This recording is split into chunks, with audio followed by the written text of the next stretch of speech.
Ngapain nih? Hei, ini lagi nonton Pak Bupati ngobrol sama Mas Menteri Sandiaga Uno. Wih, keren banget. Dalam rangka Iya, apa? kan Bantul itu jadi salah satu kabupaten kota kreatif di Indonesia. Itu mah aku udah tahu. Kan aku selalu ngikuti kabar-kabar di Bantul TV. Oh iya? Tapi kamu tahu nggak kalau Apa? Bantul itu mau menuju ke level yang lebih tinggi di UCCN? Wah, apa itu? Nah, penasaran kan? Langsung aja kita ngobrol sama ahlinya yuk. Yuk, yuk.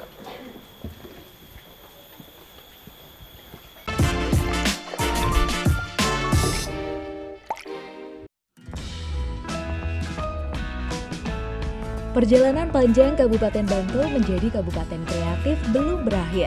Setelah di-launching pada pertengahan tahun lalu, akhirnya pada awal Desember 2022 ini, Bantul telah berhasil masuk ke level nasional dengan menjadi salah satu bagian dari kabupaten kota kata kreatif di Indonesia kategori KRIA yang merupakan program bentukan Kemenparekraf RI. Berbagai kegiatan digelar sebagai upaya mendongkrak pemasaran produk lokal hasil industri kreatif. Target berikutnya yang akan dicapai oleh Kabupaten Bantul adalah menjadi bagian dari UCCN, UNESCO Creative Cities Network, dan menjadi Kabupaten Kreatif Dunia. Saatnya Bantul kembali memperkuat langkah, bergandeng tangan, menghadapi persaingan ketat menuju kota kreatif dunia. Sejauh mana persiapannya?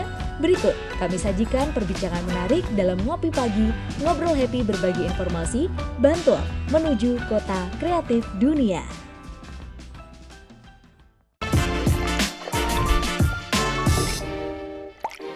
Assalamualaikum warahmatullahi wabarakatuh. Halo, sedulur Bantul, apa kabarnya? Semoga senantiasa baik ya. Senang sekali hari ini kita bisa menjumpai sedulur Bantul kembali dalam program istimewa dari Bantul TV, Ngopi Pagi Ngobrol Happy berbagi informasi. Dan tentunya hari ini kita akan ngobrol dengan narasumber kita yang luar biasa tentang bagaimana perjalanan Bantul menuju kota kreatif dunia. Tapi saya tidak sendiri di sini karena saya juga ditemani oleh sahabat tercinta saya, Mbak Gali. Halo Mbak Gali. Iya, halo Amel. Nah, boleh dikenalkan nih Mbak Gali, kita hari ini mau ngobrol sama siapa aja? Ya, hari ini kita mau ngobrol sama Pak Agung Wicaksono dari Komite Ekonomi Kreatif Kabupaten Bantul dan juga Mbak Lestari Garnis Utami dari IWAPI Bantul, Ikatan Wanita Pengusaha Indonesia. Oke. Nah, ini sekaligus pelaku ekonomi kreatif di Bantul. Oke, luar biasa sekali. Boleh kita berikan tepuk tangan buat narasumber kita dong. Terima kasih banyak Pak Agung dan juga Mbak Garnis yang sudah berkenan memberikan nanti ya informasi untuk sedulur Bantul sekalian. Nah, ini saya mau ke Pak Agung dulu nih. Pak Agung, ini perjalanan Bantul kemarin baru saja ditetapkan sebagai salah satu kota kreatif, kabupaten kreatif ya Pak, berarti kalau kita ya kabupaten kreatif di Indonesia.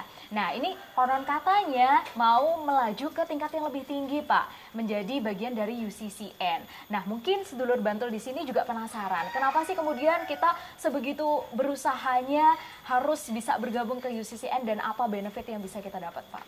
Oke, Mbak Amel, mungkin saya lengkapi ya, biar lengkap ya. Tahun 2017 kita itu pernah uji petik namanya, Badan Ekonomi Kreatif. Kemudian Bantul ditetapkan menjadi kota atau kabupaten kreatif yang punya subsektor unggulan, yaitu KRIA. Ya, KRIA. Kemudian setelah itu tahun 2022 kemarin, ya, bulan Desember ini juga kita mendapatkan predikat dari program Kata Kreatif Kemenparekraf itu sebagai kota kabupaten kreatif di Indonesia. Nah, tahun ini kebetulan untuk tahun ini 9 kabupaten kota yang ditetapkan. Ada 9, salah satunya Bantul ya Pak? Ya, salah satunya Bantul. Nomor 1. Nomor 1. Itu berdasarkan abjad atau apa ya Pak? Sementara itu. Kemudian 2023, ini nggak puas nih kita. Kalau kemarin sudah dapat, ini nggak puas lah ya. Nggak puas, kemudian kita pengen ke UCCN. UCCN ini UNESCO Cities Creative Cities Network. Jadi jejaring kota kreatif versi UNESCO. Nah, untuk versi UNESCO ini kemarin kita juga lihat ternyata ada tema yang pas untuk kita yang terkait dengan subsektor KRIA. Itu namanya Craft and Folk Art. Itu jadi satu. Ya. Nah, sementara ini kita punya 4 kota nih yang udah masuk nih. Ada dari Pekalongan, Jakarta, kemudian ada Bandung, ada Ambon. Nah, kalau Pekalongan ini sama dengan kita, ya ini kategorinya ada di craft and folk art. Kalau Bandung desain, Jakarta ini kota literasi, Ambon kota musik.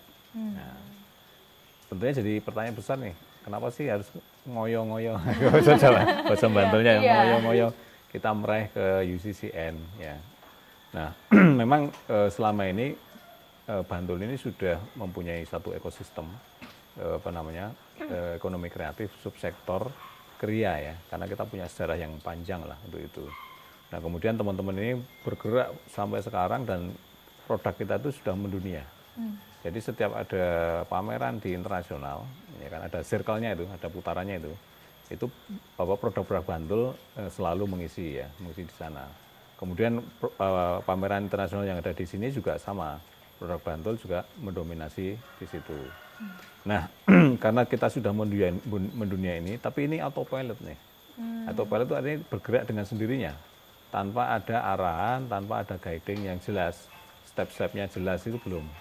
Nah, kebetulan UCCN ini dia punya program yang namanya UNESCO ya, punya program yang namanya UCCN ini. Dia membuka pendaftaran kota-kota kreatif dunia untuk bisa masuk di jejaring mereka. Nah, ketika masuk ke sana, kita akan dinilai oleh mereka. Ya, ngisi borang ya, ngisi dosir, ngisi borang ya, form-form itu diisi. Nah, pertanyaan-pertanyaan itu kelihatannya kita perlukan. Kenapa? Karena itu merupakan satu alat ya, satu tools ya yang sangat sistematis untuk bisa mengembangkan ekonomi kreatif di satu daerah. Nah, ini kemudian sepakat nih teman-teman nih, ada pemerintah, kemudian ada pelaku usaha, ya ada akademisi, ada media, ada komunitas ya. Ini mereka bersepakat, yuk kita gunakan alat ini untuk mengembangkan lebih sistematis lagi kriya yang ada di Bantul ini. Supaya apa? Supaya nanti dia punya level kompetisi sejajar dengan negara yang lain. Nah, itu kenapa kita harus masuk ke sana? Yang pertama karena kita butuh alatnya itu. Kemudian yang kedua, kalau kita sudah masuk di sana berarti pergaulan internasional kita juga diakui. Semakin luas gitu. Semakin luas. Kita punya teman-teman banyak nih. Ya, di sana banyak. Nah, mereka juga intensif, mereka saling berhubungan, berkolaborasi, ya berkomunikasi satu dengan yang lainnya. Ya. Itu dalam acara-acara yang diadakan oleh UCCN dan sehingga mereka bisa mengukur kemampuan, bisa mengukur positioning mereka, ya kemudian nanti mereka punya strategi yang harus diterapkan untuk mendorong daya saing kriya kita. Kalau kita kan subsektornya kan kriya kan, tapi itu subsektor itu sebenarnya tidak cuma kriya. Kalau di Indonesia diterapkan 17 subsektor. Nah itu kira-kira. Kenapa kita harus masuk ke sana? Kenapa harus masuk ke sana? Karena itu akan membuka peluang yang lebih besar juga untuk Indonesia ya Pak ya? Ya semoga ya. Untuk Bantul terutama. Iya semoga. Baik. Nah berikutnya nih Pak, apa sih kemudian persiapan Bantul menuju ke UCCN ini 2023 besok ya Pak ya? Iya. Persiapannya seperti apa Pak sampai saat ini? Iya. Banyak dari dari beberapa pihak itu ketika menghadapi ini memang agak panik ya. Persiapannya panik. Nah kebetulan kemarin kepala daerah ini Pak Bupati ya, Bupati kan sudah punya program itu, kan sudah masuk di di kegiatan strategis beliau kan sudah ada itu, ada beberapa, ada 5 ya. Salah satunya memang mendorong Kabupaten Bantul ini menjadi kabupaten kreatif nanti versi dunia kan di situ ada, ya itu masuk di sana.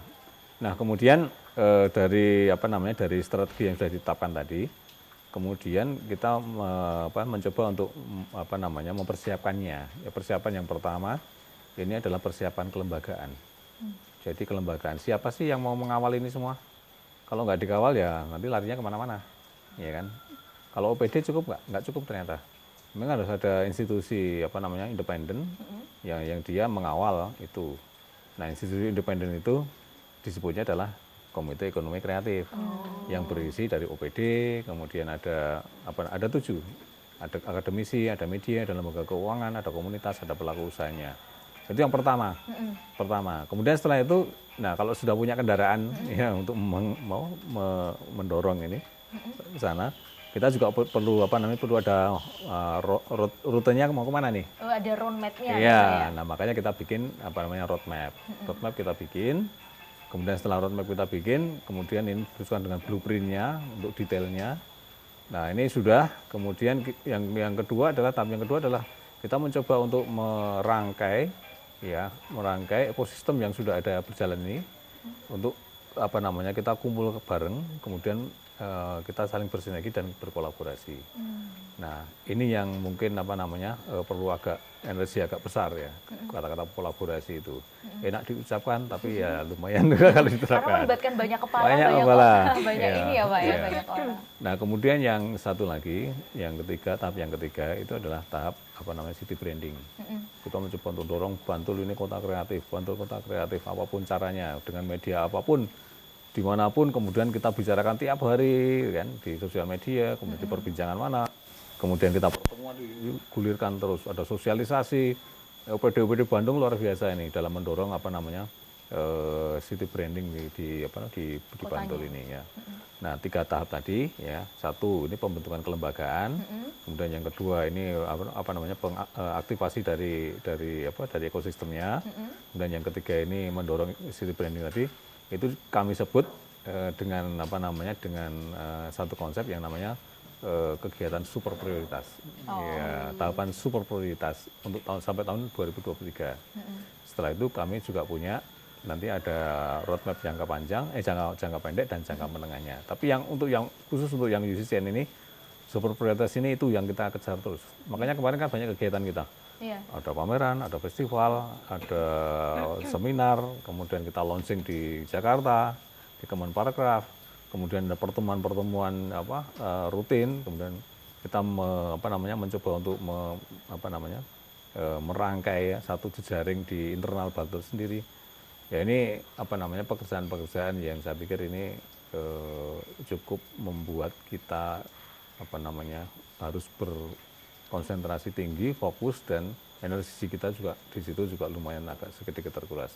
Tapi begitu ini mulai jalan, ini sudah mulai agak enak nih. Ya, dan TikToknya sudah kena nih, sana tinggal. Ya. Udah kayak mulai jalan sendiri-sendiri. Karena masing-masing kan yang paling susah kan ada penyatuan persepsi. Mau kemana kita? Bagaimana caranya?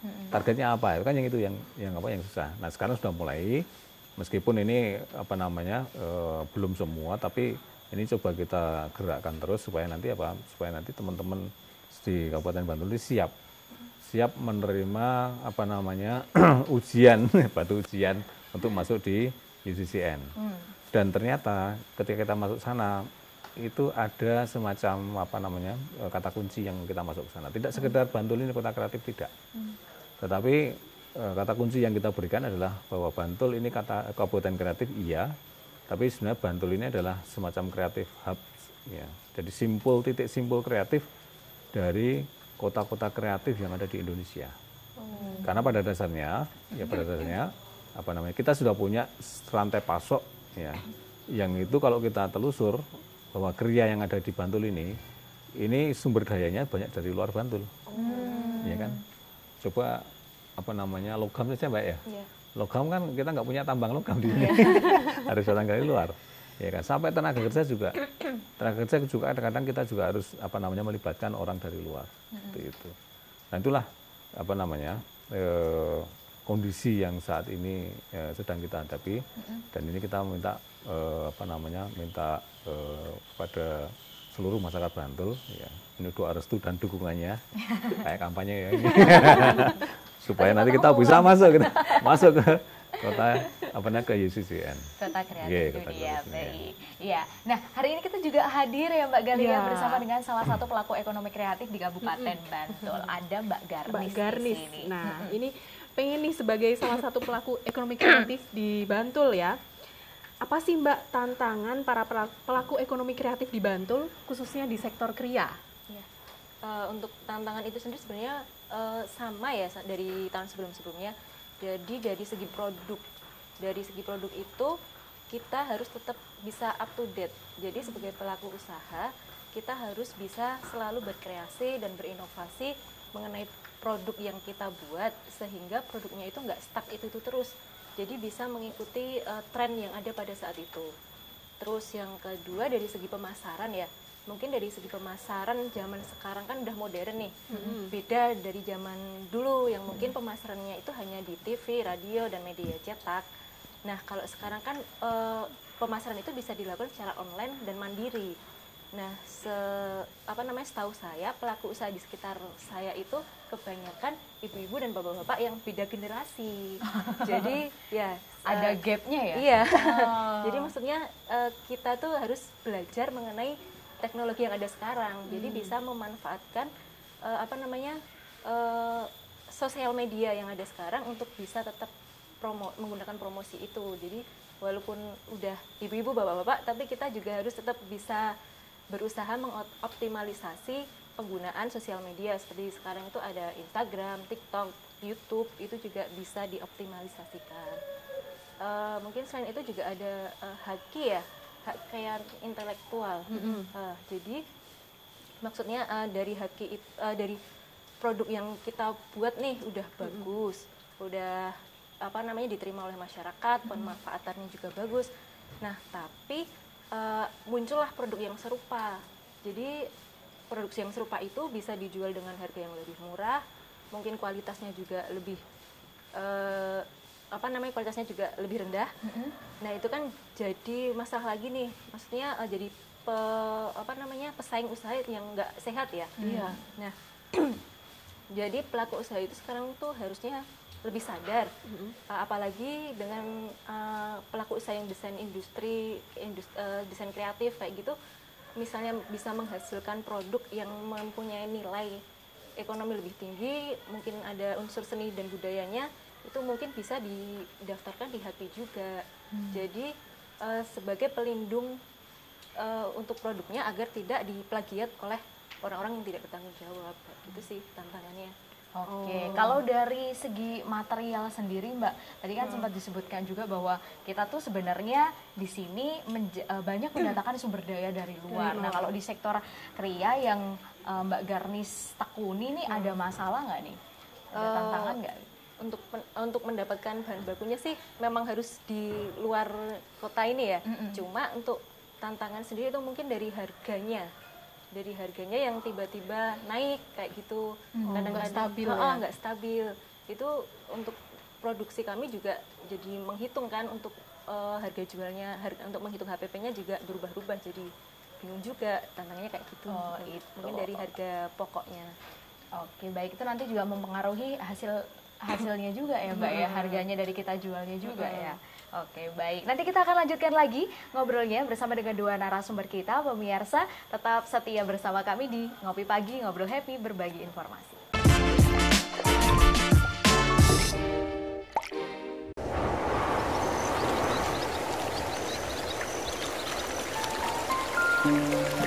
Bentang alam nan indah, berpadu dengan seni dan budaya yang tumbuh dan lestari dalam kehidupan masyarakat sehari-hari.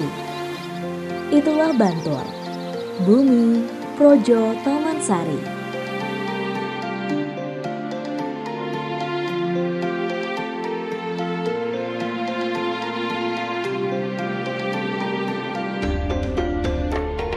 Menjadi bagian dari peradaban Kerajaan Mataram Islam, Bantul adalah wilayah dengan jejak-jejak sejarah peradaban manusia serta kaya akan khasanah budaya luhur yang terpelihara dengan baik.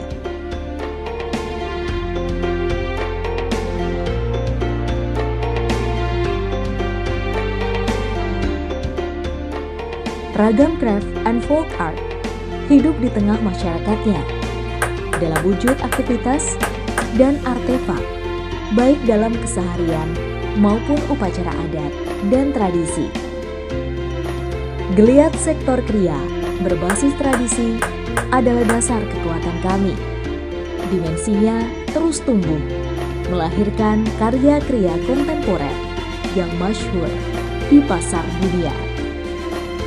Hadirnya ragam kriya dari proses recycle dan upcycle menjadi warna baru dan membawa tren positif bagi lingkungan hidup dan pemberdayaan masyarakat.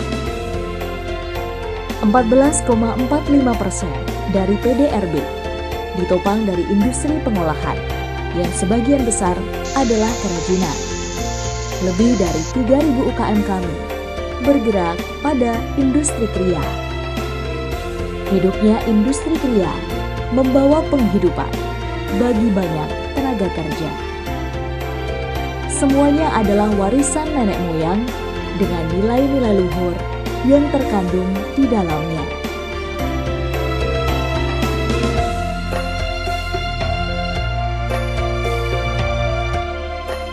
Demikian jati diri kami.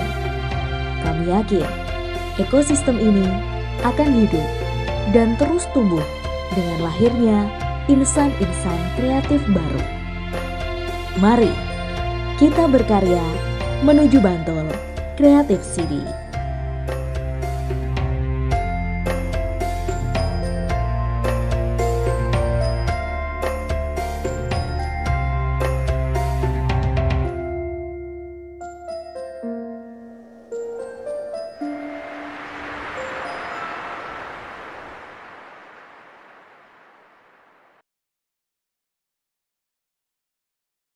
Anda masih bersama kami di Ngopi Pagi, Ngobrol Happy Berbagi Informasi. Masih dengan dua narasumber kita hari ini, Pak Agung dan juga Mbak Garnis dan Mbak Galih yang setia menemani saya. Boleh kita minum dulu kali ya kopinya? Monggo Pak, silahkan Pak. Terima kasih.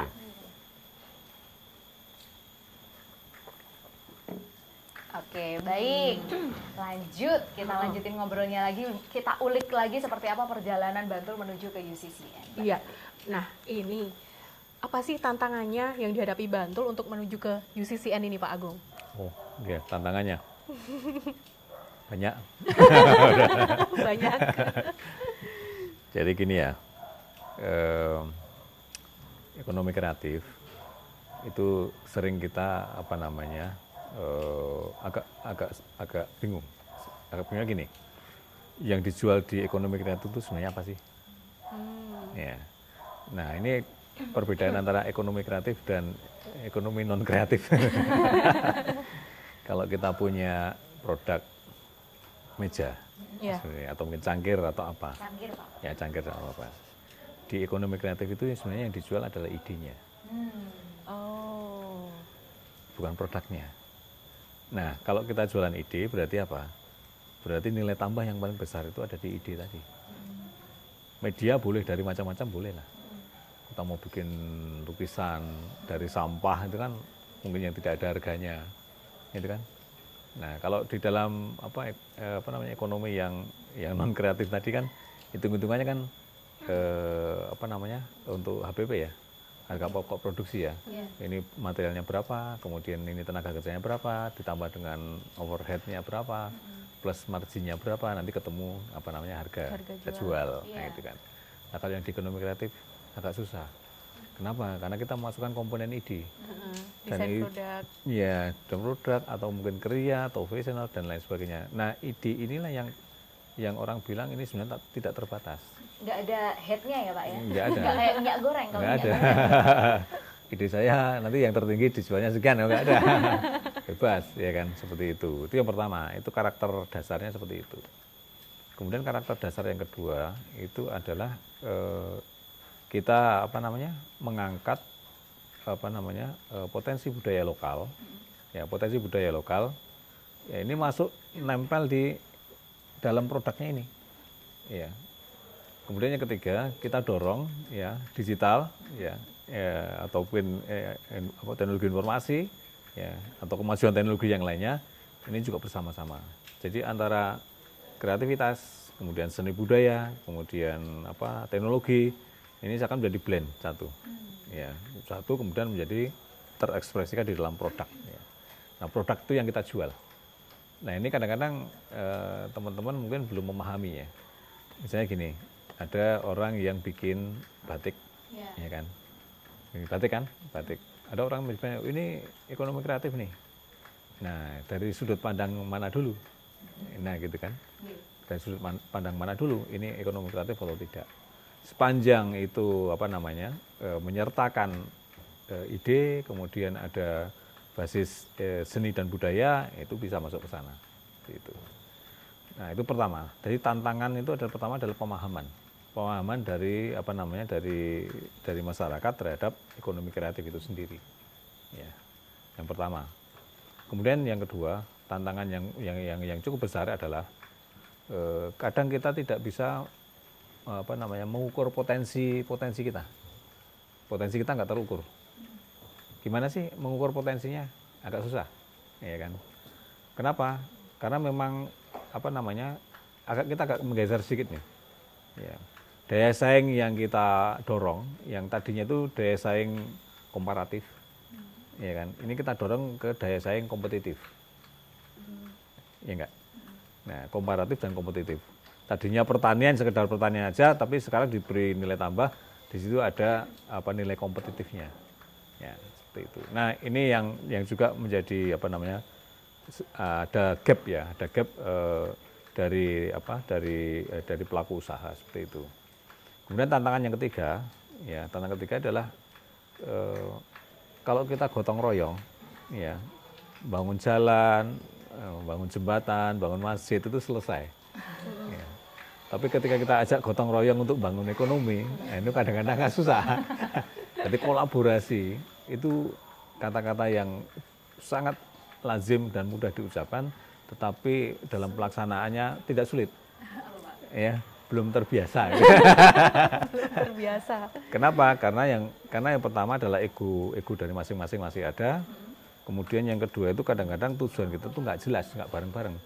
Sebenarnya tujuan kita tuh sama sebenarnya, tapi karena kita nggak komunikasinya nggak bagus, akhirnya kita mengira tujuan teman-teman kita tuh tidak sama dengan tujuan kita. Nah, penyatuan persepsi itu tantangan yang cukup besar. Iya, tantangan yang keempat yang cukup besar, saya bikin 5 aja ya, nanti kalau bukan banyak sekali, saya bikin 5. Ya, tantangan yang cukup besar itu yang selanjutnya adalah dari pemangku kepentingan. Kemudian termasuk pemerintah juga. Nah, ketika pemerintah ini kita hadapkan pada situasi yang sangat dinamis, dan teman-teman di birokrat ini kemarin-kemarin masih melaksanakan sesuatu dalam bentuk rutinitas.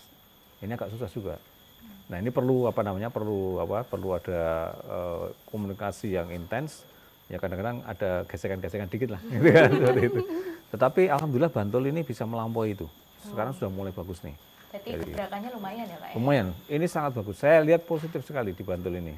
Ya dari semua komponen ini semua bisa saling berkolaborasi dan sudah mulai membentuk satu gerakan yang sudah mengerucut ya, seperti itu. Kemudian yang tantangan yang terakhir adalah sebenarnya kompetitor. Nah, kita punya banyak kompetitor nih. Kalau di kota jejaring masuk ke UCCN ke sana, itu tahapannya kan yang pertama kita lolos dulu di Indonesia. Ya kan, di Indonesia tuh cuma boleh mengajukan 2 kota atau 2 kabupaten dengan tema yang berbeda. Berarti kalau temanya satu, berarti nanti 1 kabupaten kita. Nah, ini yang sedang kita perjuangkan. Ini tantangan berikutnya. Kita masih ada beberapa kabupaten kota yang dia juga mau maju ke sana. Persiapannya juga sama. Iya, sama juga seperti Bantul. Sama juga seperti Bantul. Ya. Tapi jangan khawatir ya, Bantul ini saya pikir ya karena semangatnya adalah holubis kontol baris. Kita gerak bersama-sama, ya kita gerak bersama-sama. Kalau memang ini sungguh-sungguh dan kemudian ini kita laksanakan dengan konsisten, maka tantangan-tantangan itu akan bisa kita atasi semua. Dan sebenarnya tantangan itu bukan kita melihat itu hambatan, bukan, tapi itu adalah satu tantangan, namanya challenge ya. Itu sebenarnya pendorong kita untuk berbuat sesuatu yang lebih baik lagi. Iya. Itu yang kita kita lihat. Nah, khusus untuk yang teman-temannya Mbak Garis ini, yang teman-teman di lapangan ini memang di dalam bisnis ini persaingannya ini kadang-kadang ya agak susah ketika kita akan menyatukan menjadikan satu. Nah, kemarin strategi kita tidak menjadikan satu, tidak. Ya, berjalan semua. Ya, kalau yang sesuatu yang seperti itu sangat dinamis itu disatukan mesti bubar. Nah, oleh karena itu strategi kita adalah mendekatkan, mencari kesamaannya, kemudian mensinergikan di dalam perkara-perkara yang sama tadi. Akhirnya mereka dengan seperti itu ya ada agak sedikit terdorong untuk bisa berkolaborasi. Harapannya ini kalau ini bisa terus nanti menjadi satu kolaborasi yang besar, saya pikir. Kalau teman-temannya Pak Garis di pelaku usaha ini sudah menyatu itu. Iya, sudah seperti itu. Kita menuju ke Mbak Garnis sih, karena Mbak Garnis ini juga aktif di IWAPI juga ya Mbak ya. Nah, seperti apa dukungan IWAPI ini Mbak untuk Bantul kreatif menuju Bantul kota kreatif dunia ini seperti apa? Untuk bentuk dukungannya sih banyak ya. Maksudnya IWAPI itu cukup berperan dengan anggota-anggotanya. Jadi IWAPI itu kan aktif sekali mengadakan kegiatan pameran. Nah, dari situ IWAPI melibatkan para anggotanya untuk ikut kegiatan pameran tersebut. Nah, biasanya pameran itu diadakan oleh IWAPI sendiri atau juga IWAPI berkolaborasi dengan dinas-dinas terkait. Seperti itu. Selain itu, untuk IWAPI dukungan IWAPI terhadap masyarakat itu juga banyak. Kemarin IWAPI itu mengadakan pelatihan, Mbak. Jadi pelatihan untuk masyarakat atau ibu-ibu rumah tangga yang khususnya di Bantul dan yang terbagi dari beberapa kapanewon. Dari pelatihan itu pengolahan ikan, terus jahe sama pisang ya. Jadi diharapkan dari situ ibu-ibu yang mengikuti pelatihan itu nanti pulang itu membawa bekal ilmu yang bisa ibu-ibu karyakan sehingga bisa menjadi penghasilan untuk keluarganya seperti itu. Selain itu IWAPI itu kemarin itu juga melakukan pelatihan batik. Jadi dari kebetulan dari SMK luar kota itu ada kunjungan di Jogja. Nah, kebetulan salah satunya tempatnya itu di Bantul. Nah, itu dari sekolah itu meminta IWAPI untuk memberikan pelatihan membatik untuk para siswanya. Jadi narasumber dari anggota sendiri, kemudian pesertanya dari SMK luar juga. Karena di IWAPI ini juga banyak banget juga ya para pengusaha-pengusaha batik yang ada di dalamnya.